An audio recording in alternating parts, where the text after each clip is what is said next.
The greatest obstacle in quantum manifestation is not uncertainty, fear, or missing faith. Those are obvious. You can notice them, discuss them, and even attempt to resolve them consciously. The true obstacle is much more delicate, and because it doesn't present itself emotionally, most people never notice it exists. It is the inner mismatch between what you claim you want and what your system is actually projecting into the quantum field each day. This mismatch is what we will call the quantum knot. A quantum knot appears when desire lives only in the mind while the body, nervous system, and identity stay rooted in a completely different condition. You may seek abundance, freedom, love, or growth. But if your internal baseline is still tuned to control, defense, urgency, or scarcity, the signal turns incoherent and the quantum field does not answer words, wishes, or mental force. It responds to coherence. This is where manifestation quietly fails. From the outside, it appears like effort without progress. From the inside, it feels confusing, frustrating, and often personal, as if you're doing everything correctly and still seeing no results. But the problem is not effort. In fact, effort is often the very thing that tightens a knot. Quantum physics explains this with harsh clarity. Reality reorganizes only when a system reaches coherence, meaning every part of the system is aligned and broadcasting the same signal. When thought says one thing, emotion says another, and the nervous system is braced for an outcome it does not trust, the signal breaks apart. And broken signals do not collapse new realities. They stabilize the existing one. This is why you can consciously want change while subconsciously reinforcing old patterns. Why you can imagine a new life while your body prepares for disappointment. Why you can repeat affirmations while your nervous system remains in survival mode. The field does not choose the loudest signal. It responds to the most consistent one. Neuroscience shows why this happens so easily when the brain is trapped in chronic beta states. Stress, overthinking, alertness, and constant monitoring. It becomes predictive instead of creative. It repeats familiar scenarios, searches for danger, and resists uncertainty. In this condition, the brain has limited access to alpha and theta rhythms, the very states linked to imagination, learning, and neural rewiring. In simple terms, the more you stress about manifesting, the more you lock yourself into the exact neurological state that blocks change.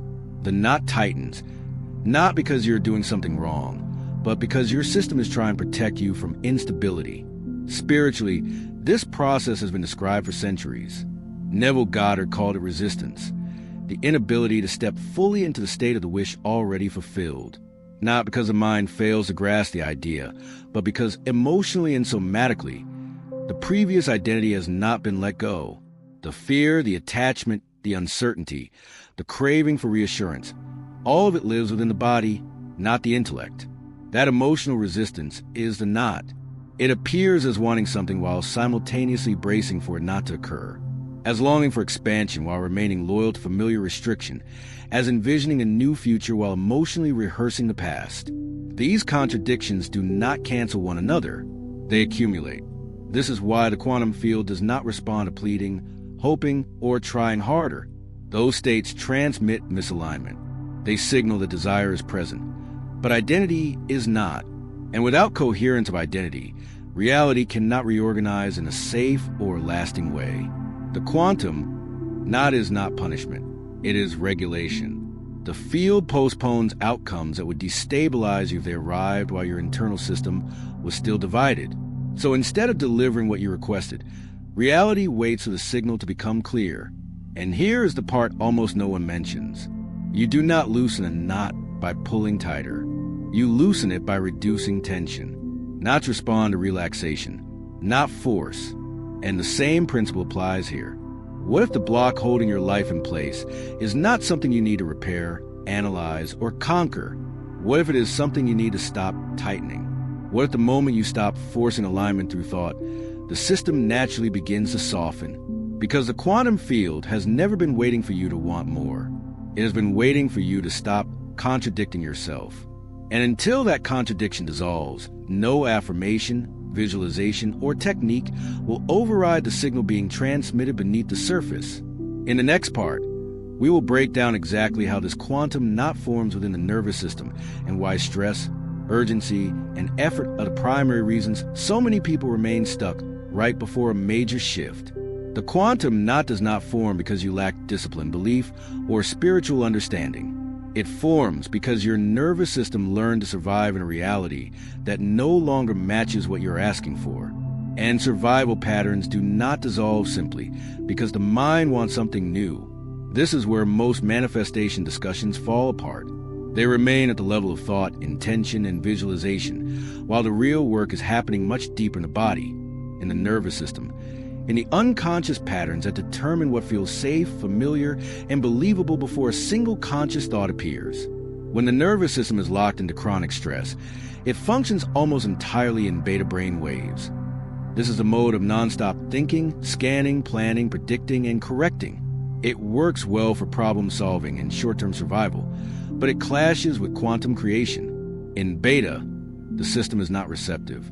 It is defensive, and defense itself is a broadcast. From a neurological view, prolonged beta produces looping predictions. The brain grows less curious about novelty and more committed to confirming what it already expects. Even when those expectations are limitations, struggle, or delay, the system chooses a familiar over the unknown because familiarity feels safer than possibility. This is how the knot tightens. You consciously desire expansion, yet your nervous system keeps rehearsing protection. You picture a new future while your body prepares for loss, disappointment, or instability. The mind attempts to move ahead as the body quietly applies the brakes. The quantum field receives that mixed message immediately. Quantum physics does not divide mind and body. The observer is the whole system.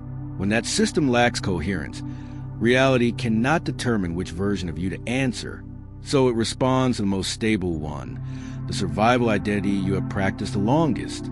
This is why effort so often backfires. Effort arises from beta. Effort signals that something is absent and must be pursued. And the more you strain, the more you reinforce the identity of someone who does not yet have what they want. The knot does not loosen. It tightens. Joe Dispenza describes this as the body becoming the mind. The emotional and physiological state takes command, regardless of what the intellect believes. Until the body feels safe enough to release old patterns, the mind has very little creative power. Spiritually, this reflects the same truth Neville Goddard emphasized when he said, "You must assume the state of the wish fulfilled, not imagine it occasionally, but live in it somatically, feel it as normal." And that cannot happen while the nervous system is still signaling threat, urgency, or lack. The quantum knot, therefore, is not a mindset problem. It is a state problem. And states do not shift through force. They shift through regulation. When the nervous system starts to come out of chronic stress, something subtle occurs. Brain waves slow down. Alpha and theta become available again. These are the states where imagination merges with physiology, where identity softens, where new patterns can genuinely take hold. In these states, the system stops protecting the past and becomes open to the future. This is why manifestation often feels easier when people stop fixating on it. Not because desire disappears entirely, but because regulation replaces urgency. The system stops broadcasting contradiction. You're no longer saying, "I want this, but I don't trust it." You're no longer saying, "I desire this, but I need to control it." You are no longer saying, "I imagine this, but I am preparing for disappointment." Those signals fade, and as they fade, the knot loosens on its own. This is also why timing feels unusual. In this phase, progress is rarely linear. There may be stretches of stillness, followed by sudden movement. That is not delay, that is recalibration. The system is learning how to sustain a new state without snapping back into familiar defenses. The field is patient because coherence matters more than speed. A reality that shows up too soon collapses. A reality that arrives when the knot is loose stabilizes quickly. Understanding this shifts how you relate to the process. You stop trying to repair yourself. You stop forcing optimism. You stop bargaining with time. Instead, you begin allowing your system to settle. And settling is not passive. It is intelligent. It is a system learning that it no longer needs to defend against a future that is already aligned. In the next part, we'll go even deeper into how emotional attachment, Fear and over-identification with outcomes are the final strands of the knot, and why releasing them feels uncomfortable right before everything changes. Once the nervous system starts to settle, the quantum knot does not vanish immediately. What remains is more subtle and often harder to release. This final layer is emotional attachment, not desire itself, but the need for the desire to resolve something inside you, the need for it to confirm safety, worth, or certainty.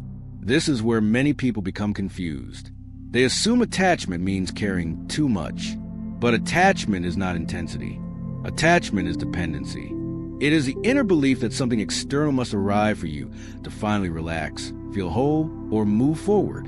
And that belief creates one of the strongest incoherences a system can broadcast. From a perspective of the quantum field, attachment signals instability. Not because wanting is wrong, but because attachment says, I am not complete yet, and the field mirrors that state precisely. It does not punish it, it reflects it. This is why manifestation often stalls right before a breakthrough. The desire is clear, the intention is set, the nervous system is beginning to regulate, but emotionally there is still gripping, still monitoring, still waiting for the outcome to release tension. And that tension keeps the knot intact. Neville Goddard described this perfectly when he spoke about assuming the state of the wish fulfilled. He was not referring to pretending. He was referring to emotional occupancy, living from a feeling that the desire no longer needs to arrive to make you okay. That does not destroy desire. It neutralizes dependency. Dependency is a problem, not desire. Neuroscience explains why attachment is so powerful. When the brain links emotional regulation to a future outcome, it remains in anticipation mode. Dopamine stays future-focused. The system never fully arrives in the present moment, and a system that is not present cannot broadcast coherence. It is split between now and later. This split keeps identity suspended. You are no longer the old version, but you are not yet inhabiting the new one either. You are waiting, and waiting is not neutral. Waiting is a signal of lack. This is why trying to let go often backfires. Letting go through effort is still control. It is still the mind trying to manage timing. Real release happens when identity shifts enough that holding on no longer makes sense. The quantum knot loosens not when you force surrender, but when the system realizes it no longer needs the outcome to survive. This realization can feel unsettling at first because part of you has relied on desire as fuel for a long time. Wanting was how you stayed driven. Hoping was how you endured uncertainty. Releasing attachment can feel like losing a familiar framework, even when that framework was draining. But something extraordinary occurs when attachment dissolves. The body relaxes without needing reassurance. The mind stops rehearsing future scenarios. Attention naturally returns to the present moment, not because you're trying to be mindful, but because there is nothing left to chase internally. This is coherence, and coherence is magnetic to the quantum field. When you are no longer emotionally leaning on an outcome, the field no longer detects instability. The observer becomes steady. The wave pattern simplifies. Probability collapses cleanly. This is why manifestation often arrives right after people stop checking for signs, right after they stop asking, is it working? Right after they stop organizing their emotional state around something that has not happened yet. Not because the universe rewards indifference, but because indifference signals completeness. Completeness does not mean you stop wanting more. It means more is no longer required for you to feel grounded. That distinction changes everything. The quantum knot is finally loose. When desire and identity stop negotiating. When wanting exists without pressure. When imagination feels playful rather than urgent. When the future feels interesting, not necessary. At that point, the system is no longer broadcasting contradiction. Thought, emotion, body, and identity are aligned. The signal is clear, and the field responds immediately, not with spectacle, but with inevitability. Nothing dramatic announces the moment the knot dissolves. There is no emotional climax, only a quiet sense that you are no longer waiting. And when you stop waiting, reality stops hesitating. In the next part, we will bring everything together and show how releasing the quantum, not before 2026, allows a completely different timeline to stabilize. One that does not require force, effort, or constant self-correction. By now, it should be evident that the quantum knot was never your enemy. It was not something broken within you, and it was not proof that you were misaligned or manifesting incorrectly. It was simply the signal of an identity that had outgrown the reality it was still trying to hold together. And as 2026 approaches, that distinction becomes essential. Every major shift in reality requires a moment of release. Not release of desire, but release of contradiction. When the knot dissolves, the system no longer sends mixed signals into the field. Wanting no longer conflicts with being. Effort no longer compensates for fear. Control no longer substitutes for trust. The signal simplifies. And when the signal simplifies, timelines reorganize. From a quantum perspective, this is not symbolic. A timeline stabilizes when probability is no longer pulled in opposite directions. When the observer stops oscillating, the wave collapses, not gradually, but cleanly. This is why some people experience what feels like a sudden jump. Even though the internal preparation took much longer, neuroscience confirms the sequence. When the nervous system exits chronic anticipation and attachment, it reallocates energy away from prediction and into perception. You are no longer trying to anticipate the future. You are responding to what is actually unfolding. That shift alone alters decisions, timing, and behavior in ways that dramatically change outcomes without conscious effort. This is why entering 2026 with the quantum, not still active, would feel heavy. Not because something negative would occur, but because you would be carrying an outdated internal structure into a timeline that requires coherence. The year itself is not magical. What changes is the internal threshold you are crossing, and thresholds do not tolerate contradiction. Releasing the knot before that transition does not mean forcing surrender. It means recognizing that the version of you who needed to grip, watch, and wait is no longer required. That version served its purpose. It helped you survive, adapt, and learn, but it cannot accompany you into a reality built on alignment rather than effort. This is where many people unconsciously undermine themselves. They sense a shift approaching, and instead of softening, they tighten. They overthink. They rush decisions. They attempt to secure outcomes too early. And in doing so, they reactivate the very knot they were beginning to release. The invitation here is different. To enter 2026 without carrying the past forward, to let the new timeline settle without interference. To trust that the coherence you have been cultivating is sufficient. And this is where structure becomes support, not pressure.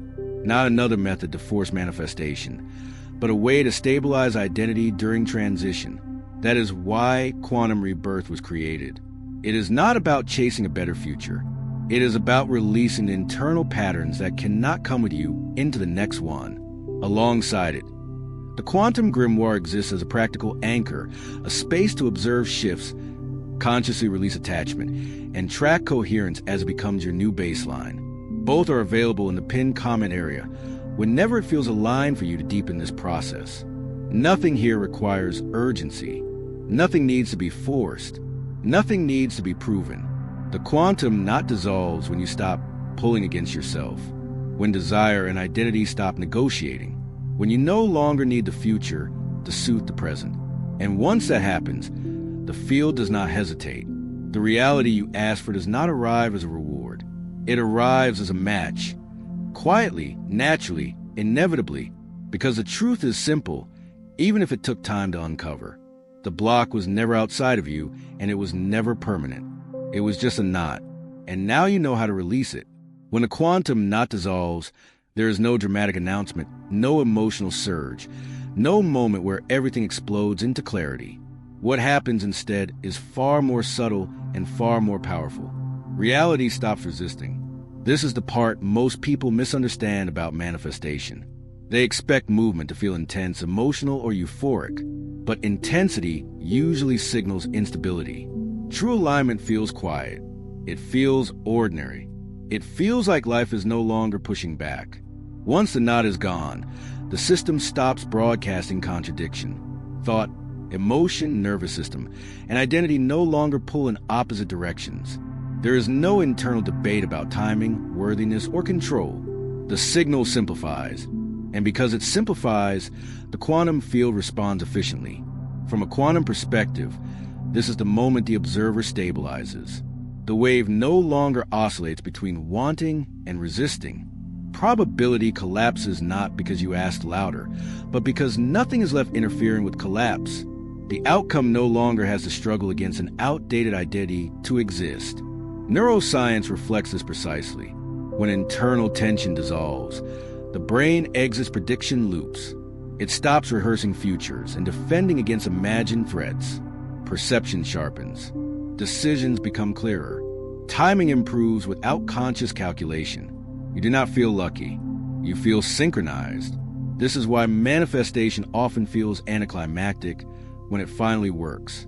The system has already integrated the change internally, so the external shift does not shock it. There is no spike, no crash, no need to adjust. The new reality feels familiar almost immediately. Spiritually, this is what alignment truly means. Not believing harder, not visualizing longer, but living in a state where the future no longer needs to arrive to justify the present. When that happens, the future arrives anyway, not as a reward, but as a reflection. You may notice that once the knot is gone, you stop talking about manifestation entirely.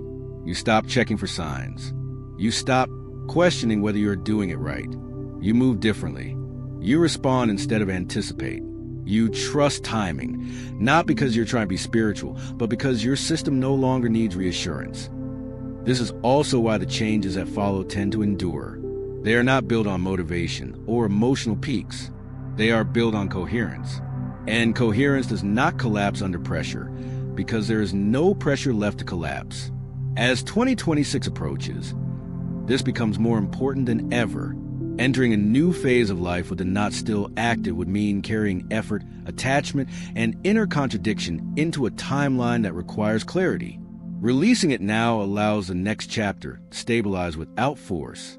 This is not about transforming into someone new overnight. It is about allowing the version of you that already exists beneath the tension to lead. The version that does not need to grip the future to feel safe. The version that does not confuse control with power. After the quantum knot dissolves, most people expect clarity, certainty, direction, a clear sense where life is going next. What actually occurs is something far less predictable and far more important. The need for certainty fades before certainty ever appears. This is where many people misread the shift. They assume something is missing because they no longer feel the same urgency to define the future. But what is really happening is that the identity that needed guarantees has dissolved along with the knot. And without that identity, the impulse to control the path ahead no longer makes sense. From a neurological perspective, this is a deep transition. The brain stops prioritizing prediction and begins prioritizing perception. Instead of constantly asking what will happen next, the system orients toward what is happening now. This does not make you passive. It makes you precise. Precision becomes the new power. When the nervous system is no longer locked into anticipation, decision-making becomes intuitive without becoming impulsive. You do not feel rushed to act, but when action is required, it feels obvious. Not because you planned it, but because you are no longer filtering reality through fear-based projections. This is why the post-knot phase can feel disorienting at first. You are accustomed to navigating life through tension, preparation, and emotional forecasting. When that framework disappears, there is a temporary void. Not a void of meaning, but a void of noise. Spiritually, this is a state many traditions describe as the empty cup. Not empty because nothing exists, but empty because it is no longer crowded with old expectations. The field responds exceptionally quickly in this state because nothing is distorting the signal. You may notice that your sense of identity feels lighter, less defined, less attached to labels, goals, or narratives. That is not loss. That is flexibility. And flexibility is essential for timeline shifts. A rigid identity cannot move into a new probability field without breaking. This is also why synchronicities begin to appear differently now, not as shocking coincidences, but as quiet confirmations. You are not surprised when things align. You feel recognized, as if reality is responding to a version of you that no longer needs to announce itself. Importantly, this phase is not about waiting for the next big event.